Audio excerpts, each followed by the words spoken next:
Hello hello ভাই, আপনি কি বনানীর দিকে আছেন? একটু উত্তরা যেতাম। ওই যে সকালবেলা আমাকে যে নামিয়ে দিয়ে গেলেন।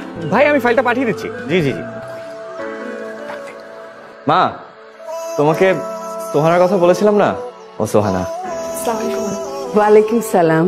সেই ভাইয়ার কলেজের সোহানা, তাই না? ব্যাপার, বাসায় বলো চাকরি করছো, আমাকে বলো ব্যবসা করছো। মা ব্যবসা পছন্দ করে না, তাই বলছি চাকরি। কি রে, দাঁড়া তো, ওইটা তোর ভাই না? তুই তো বলছিলি তোর ভাই বড় কোনো অফিসে চাকরি করে, তো দেখি তোর ভাই রাইড শেয়ার করে। হচ্ছে সিয়াম, আমার ভার্সিটির 2 বছরের সিনিয়র।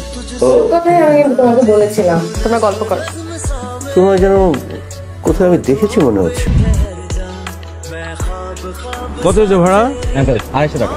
250 টাকা কেন? আমি 200 টাকা দিয়ে কালকে এসছি। অ্যাপসে 250 টাকাই দেখাচ্ছে। না না না, তুমি 50 টাকা বেশি যাচ্ছ। আমি কালকে 200 টাকা দিয়ে এসছি। তুমি 200 টাকা নেবা? আমি নিব না, আপনি মাগ না যান, আপনাকে আমি ফ্রি চালাইলাম। এটা তোমার 200 টাকা। এই না আপনি, এই টাকা না। মনে পড়েছে, তুমি সেই শেয়ার রাইডার না?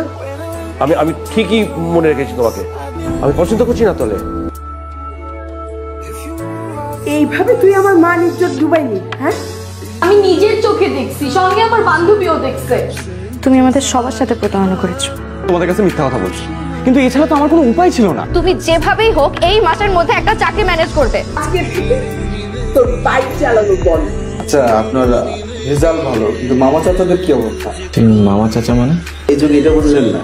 আপনার রেজাল্ট যেহেতু ভালো, মামা চাচাদের অবস্থা যদি একটু ভালো হয়, তাহলে আমরা সবকিছু মিলিয়ে আপনার জবটাকে কনফার্ম করতাম। এইভাবে যাবে ইন্টারভিউ দিতে? আজকে বাইক বিক্রি করতে যাওয়ার কথা। ইন্টারভিউ দিব না, আমি বাইকও বিক্রি করব। আমি যাচ্ছি রাইড শেয়ারিং। অনেক বড় একটা সুযোগ হাতছাড়া করছো, এটা পেলে তোমার জীবনটা পাল্টে যাবে। স্টেটাস হবে, সম্মান হবে, লোকে বলবে আমি এসি রুমে বসে ভদ্রলোকের চাকরি করি। এই তো শোনো, দুর্নীতি করে ঘুষ দিয়ে ভদ্রলোক হওয়ার কোনো শখ আমার নাই। একদিকে তোমার চাকরি আর বেটার লাইফ, আরেকদিকে তোমার সো কল্ড অনেস্টি আর বাইক।